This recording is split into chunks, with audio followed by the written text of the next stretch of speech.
shape you feel this baseball program is headed toward the 2026 season? I think they're in a great shape. I think kind of feeling out Willie from the fall is I think he feels like he has his feet under himself now.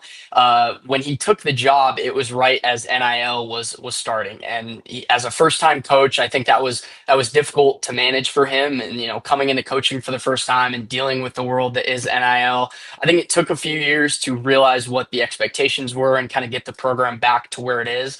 And I went back and forth on a few people with Twitter about how last season isn't a standalone year. That was serious progress. Bringing in Jeremy Accardo, the pitching was a lot better than it's been in the last few years.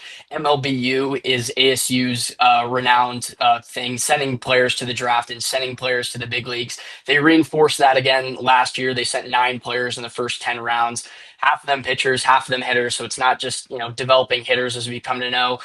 So it was a big step forward, and now it's about sustaining. Were you expected better than you thought, worse than you thought? Where does that land with you?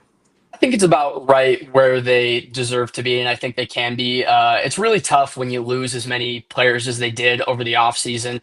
They lost 9 in the draft, and then that's not even talking about Jacob Tobias, 4-year Sun Devil, is a staple of what ASU baseball is. You lose a lot of arms, you lose a lot of bats. So I think it's fair. Obviously, they retooled through the transfer portal. D1 Baseball had them at number 13 in the entire country. So there's a lot coming in. But also the teams at the top, we talk about TCU. That's a really dangerous offense. They're really young and they're really up and coming. Arizona, of course, beat North Carolina last year, and they retooled really well. They're going to get better.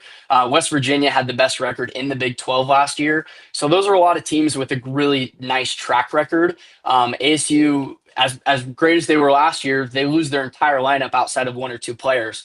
So I think they're a lot higher on them than I think maybe they could have been. Last year in the Big 12 poll, they were sixth. They ended up finishing fourth.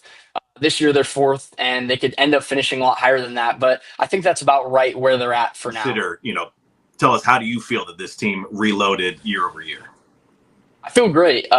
We talked a lot to Sam Peraza, ASU's recruiting coordinator, about how they kind of built this team. And I think I heard you mentioning before I came in, this is a team with a lot to prove. There's a lot of guys coming back from injuries, coming back from down years, but they were still able to get proven talent. Dominic Smaldino is a guy they're getting from Cal, who hit 13 homers last year, was really good in the summer over the Northwoods. Dean Toigo was co-Mountain West Player of the Year last year. PJ Mastrodonis is considered one of the best shortstops in the country, even though he had a down year last year. Austin Rolig, they got from Utah, and he was an all Big 12 honorable mention as just a freshman. So there's a lot of proven names, while there also is a lot of guys with a lot to prove. I heard you mention Garrett Mitchell from Virginia Tech. He had a monster freshman year, and he had a freak injury that's kept him out of the lineup the last 2 years. So there's a lot of proven guys, but also a lot of guys with a lot to prove. But we've seen them do it before, and ASU's kind of hoping that the development that they've shown, especially with hitters over the last few years,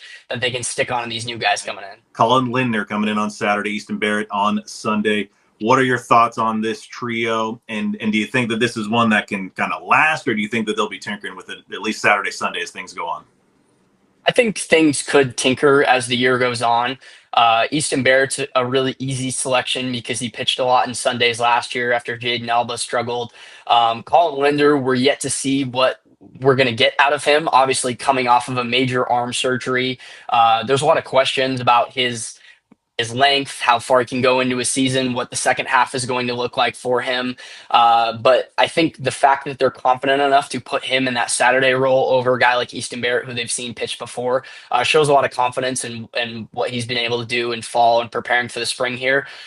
Big fastball from him. He's a really big guy. ASU loves their tall pitchers, as you'll come to see. They have a lot of guys over 6'5", and I think the length definitely helps and with these guys.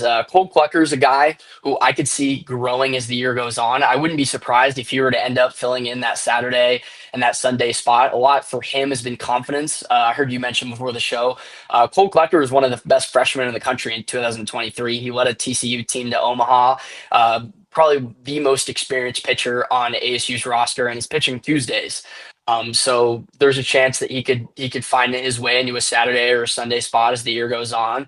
But I like the rotation as it stands right now. I think Willie will tell you that he likes the depth that ASU has as much as these four guys are ASU starters to start the season. Derek Schaefer, Josh Butler, Wyatt Halverson are guys that made starts over the summer. So there's a lot of depth, and I think you'll see a lot of guys that are pitching in multiple innings, even in the bullpen. So guys like Butler and Schaefer, they'll most likely pitch in 2 inning stints. I like how it is right now.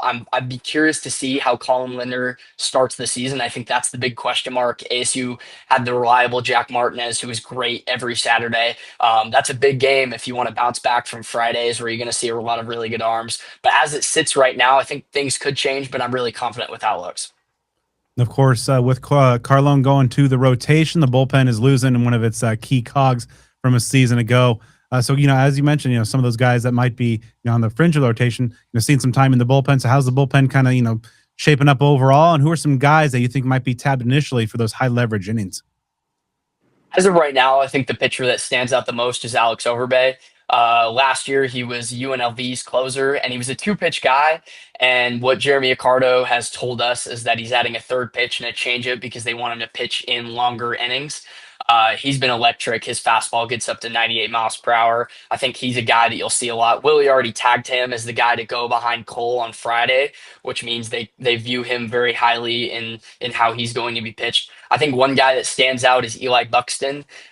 He's gone from 195 pounds last year to 210 pounds this year. Jeremy said that he's added a few miles per hour to his fastball, and he's someone they really like. It's interesting. I think we talk about Taylor Penn, Nick Anello. Those are two transfer portal additions who were really good at their respective schools last year, and it'd be interesting to see how they tab in this year. Wyatt Halverson, Derek Schaefer, Josh Butler. Josh Butler is a guy that I think is going to have a fantastic season. He was second in the Cape Cod League in ERA. I believe it was around 1.08. He was lights out all summer long. He's also 6'7", very tall guy. He pitched a lot for ASU last year. I think he's bound for an even better year this year. But they have the options, and I think that's what's really important is that to have 3 or 4 guys that can pitch in length and 3 or 4 guys that can get up there to 98 miles per hour with really nasty swing and miss stuff is really important. But I think they have the starting rotation was where it gets questionable. I think there's no worries that they're going to have a competent bullpen.